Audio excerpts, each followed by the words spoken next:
जय हिंद। आज मैं आपको भारत के बंटवारे को लेकर एक ऐसी घटना बताने वाला हूं जिसे सुनकर आपके पैरों तले जमीन खिसक जाएगी। क्या भारत के बंटवारे के बारे में जानकारी महात्मा गांधी को नहीं थी? क्या जवाहरलाल नेहरू ने किसी के प्रभाव में आकर भारत का बंटवारा स्वीकार कर लिया था? ये सच्चाई है कि जवाहरलाल नेहरू ने किसी के प्रभाव में आकर भारत के बंटवारे को स्वीकार कर लिया। लेकिन ये सब जानने से पहले आजकल के युवा यही नहीं जानते हैं कि वास्तव में भारत का बंटवारा था क्या। और लोग कहते हैं शायद अच्छा ही हुआ कि पाकिस्तान हमसे अलग हो गया। लेकिन सिर्फ मुद्दा ये नहीं था कि उस समय भारत से पाकिस्तान अलग हो रहा था। बंटवारा सिर्फ इसी का नाम नहीं था कि एक टेबल पर बैठकर सीमा निर्धारित करके एक को भारत और एक को पाकिस्तान नाम दे देना। सिर्फ यही बंटवारा नहीं था, बल्कि उस बंटवारे के दौरान 5 से 10 लाख लोगों की जान गई थी। आप सोच सकते हैं कि अगर आपके घर में किसी एक व्यक्ति को कुछ होता है तो आपके पूरे घर रोते रोते बीमार पड़ जाते हैं। लेकिन उस समय 5 से 10 लाख लोग जिनकी जान चली गई थी। 1 लाख महिलाएं, 1 लाख लड़कियां जो लापता हो गई थी, जिनका रेप हो गया था। ये दौर था उस बंटवारे का। लगभग 80 लाख लोग पाकिस्तान से भारत में आए थे, जो अपना सब कुछ, अपना घर, अपना जगह, अपनी जमीन, सब कुछ छोड़कर और भारत आ गए थे। लगभग 65 लाख लोग जो थे वो भारत से अपना घर, अपनी जगह छोड़कर पाकिस्तान चले गए थे। आप सोचिए वहां जाकर उन पे क्या बीती होगी। आखिर उन्हें जीरो से उठना था, उनके पास कुछ नहीं था, कोई ठिकाना नहीं था कि वो कहां रहेंगे, क्या खाएंगे। ये दौर था पाकिस्तान और भारत के बंटवारे का। और ये सिर्फ कुछ नेताओं के अपने गद्दी, अपने राजगद्दी, अपने शासन को चलाने के लिए और अपने राजनेता बनने के लिए कुछ नेताओं ने स्वीकार कर लिया था, जैसे पंडित जवाहरलाल नेहरू। ये जानकारी मैं अपनी मनगढ़ंत बना के नहीं आपको बता रहा हूँ।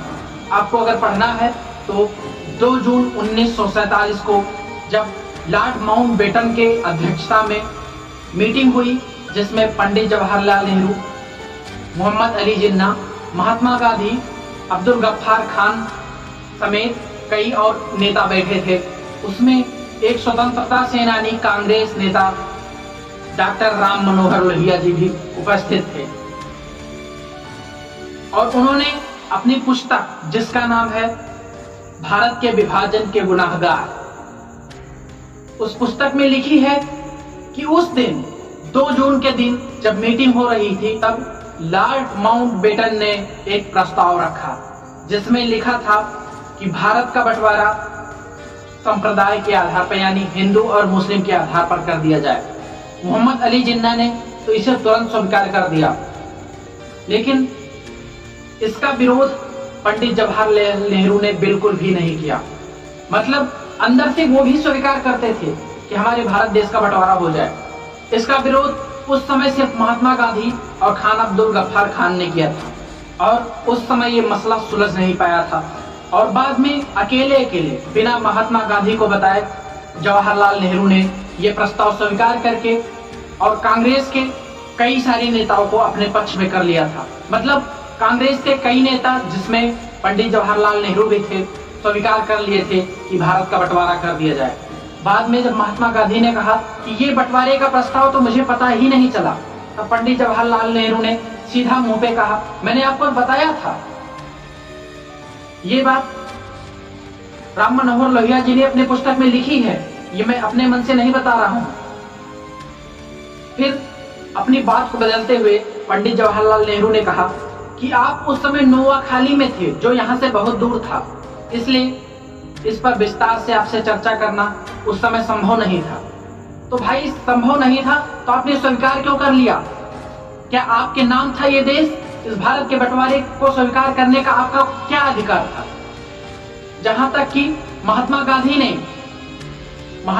ने मोहम्मद अली जिन्ना को यह प्रस्ताव भी दे दिया था कि अगर आपको भारत का प्रधानमंत्री बनना है तो आप भारत का प्रधानमंत्री बन जाइए, लेकिन हमारे देश को बांटिए मत, आप पूरे देश पर राज कीजिए, आप अपना अलग देश बनाकर राज करने की कोशिश मत करिए। आपको राज ही करना है, आपको राजा ही बनना है, आपको सरकार ही चलानी है, तो पूरे देश का चलाइए, कितने दिन चलाएंगे। लेकिन उस समय कांग्रेस के नेता पागल से हो गए थे कि हमारे हाथ से राज्य जा रहा है, इसीलिए उन्होंने भारत के बंटवारे को स्वीकार कर लिया। और मैं आपको बता दूं, भारत के बंटवारे से 1947 में ही बंटवारे से 5 महीने पूर्व पंडित जवाहरलाल नेहरू ने ब्रिटिश सरकार को एक खत लिखा था। उसमें क्या था, ये वो समय था जब पंजाब में हिंसा बहुत हो रही थी, हिंदू मुस्लिम में लड़ाई बहुत ज्यादा हो रही थी। तब पंडित जवाहरलाल नेहरू ने खुद ब्रिटिश सरकार को यह सुझाव दिया था, एक चिट्ठी लिखी थी जिसे आप ब्रिटिश लाइब्रेरी की वेबसाइट पे पढ़ सकते हैं। उस चिट्ठी में लिखा था कि पंजाब को हिंदू और मुस्लिम के आधार पर बांट दिया जाए, इसके अलावा इस दंगा फसाद को रोकने का और कोई हल नहीं है। ये था हमारे पंडित जवाहरलाल नेहरू जी की चाल, जिसे आज तक आप लोगों से छुपाया जा रहा था। लेकिन उस मीटिंग में बैठे, 2 जून की मीटिंग में बैठे डॉक्टर राम मनोहर लोहिया जी ने अपनी पुस्तक में लिखा है कि पंडित जवाहरलाल नेहरू पहले भारत के विभाजन के विरोध में थे, लेकिन लॉर्ड माउंटबेटन ने इन्हें समझाने के लिए अपनी पत्नी का भी यूज किया था, क्योंकि वह मुसलमानों के पक्ष में थे। मोहम्मद अली जिन्ना एक अकेला व्यक्ति जिसने पाकिस्तान की मांग कर और वास्तव में भारत का बंटवारा करा दिया। ये क्या रीजन था, क्योंकि ब्रिटिश सरकार उनकी तरफ थी, और फिर भी उनकी तरफ थी, उनके चलते पंडित जवाहरलाल नेहरू ने उनकी पत्नी लेडी एडविना, जिनका नाम था लेडी एडविना ने पंडित जवाहरलाल नेहरू को समझाया, अकेले में मीटिंग की, और उस मीटिंग से पंडित जवाहरलाल नेहरू मान गए कि भारत का बंटवारा कर देना चाहिए। क्यों? क्या अधिकार था आपको भारत का बंटवारा कराने का? ये भारत का बंटवारा सिर्फ एक सीमा तय कर देना या भारत को 2 भाग में बांट देना नहीं था। इसमें करोड़ों लोग बेदखल हो गए घर से, और लाखों लोगों की जान चली गई। एक आंकड़े के अनुसार 1 लाख लड़कियों का पता नहीं चला कि वे कहां गई, भारत में है या पाकिस्तान में है या कहीं जिंदा नहीं है। ये था हमारे नेहरू जी की चाल। और ये बात सिर्फ राम मनोहर लोहिया जी ने नहीं लिखा है कि पंडित जवाहरलाल नेहरू ने लेडी एडविना के कहने पर भारत के बंटवारे को स्वीकार किया था, बल्कि ये बात मौलाना आजाद ने भी अपनी पुस्तक इंडिया विंस फ्रीडम के पेज नंबर 177 पे लिखा है। इंडिया विंस फ्रीडम का पेज नंबर 177 आप अभी गूगल पे सर्च कर पढ़िए। उसमें लिखा हुआ है कि पंडित जवाहरलाल नेहरू लेडी एडविना से प्रभावित होकर और भारत के बंटवारे को स्वीकार कर लिए थे। मिलते हैं अगले वीडियो में, तब तक के लिए जय हिंद।